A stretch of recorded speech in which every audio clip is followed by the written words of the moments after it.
കാര്യങ്ങളൊക്കെ സ്മൂത്തായി നടക്കുമ്പോൾ ചിലർക്കൊരു വിചാരമുണ്ട്, ഇതൊക്കെ ഈസി അല്ലേ, ഏത് ഭരണകൂടം ഭരിച്ചാലും ഇതൊക്കെ സ്വാഭാവികമായി നടന്നോളുമെന്ന്. ദേശീയപാത വികസനത്തെ പറ്റിയും പുതിയ സ്കൂൾ ആശുപത്രി കെട്ടിടങ്ങളെ പറ്റിയും പുതുക്കിയ റോഡുകളെ പറ്റിയും ഒക്കെ അങ്ങനെ കരുതുന്നവർ ധാരാളമുണ്ട്.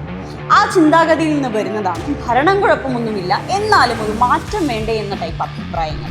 മാലിന്യം കുമിഞ്ഞുകൂടുന്ന നഗരം, വെളിച്ചമില്ലാത്ത വീഥികൾ, കഴിഞ്ഞ 5 കൊല്ലങ്ങൾ ഇത്തരം പ്രശ്നങ്ങൾ തിരുവനന്തപുരത്തുകാർ കണ്ടിരുന്നില്ല. അതൊക്കെ ആര് ഭരിച്ചാലും സ്വാഭാവികമാണെന്ന് കരുതിയ അന്നാട്ടുകാർ ചുമ്മാ ഒരു മാറ്റത്തിന് വോട്ട് മാറ്റിക്കുത്തി ഇന്നതിൻ്റെ വില പലിശ സഹിതം നൽകുകയാണ്. മറ്റ് നിവർത്തിയില്ലാത്ത BJP പ്രസിഡന്റിന്റെ ഏഷ്യാനെറ്റ് ന്യൂസ് പോലും വാർത്ത കൊടുക്കാൻ തുടങ്ങിയിരിക്കുന്നു. കാര്യങ്ങൾ വളരെ ഈസി എന്ന് കാഴ്ചക്കാർക്ക് തോന്നിപ്പിക്കും വിധം നടന്നു പോകാൻ നിരന്തരമായ കഠിനാധ്വാനവും ശ്രദ്ധയും നല്ല വിഷനും വേണം ഭരണാധികാരികൾ.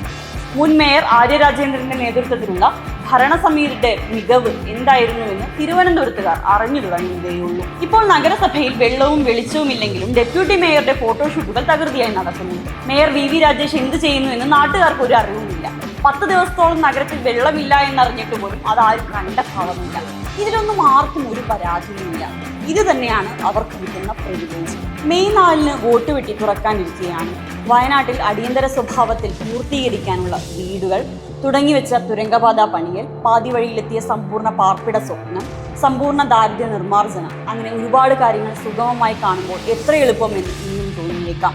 കേരളത്തിന് മൊത്തത്തിൽ അത്ര വിവേകമില്ലായ്മ സംഭവിച്ചിട്ടില്ലെന്നും ചുമ്മാ ഒരു മാറ്റത്തിന് വോട്ട് മാറ്റിക്കുത്തിയ തിരുവനന്തപുരംകാരുടെ അവസ്ഥ കേരളത്തിന് വരില്ല എന്നും നമുക്ക്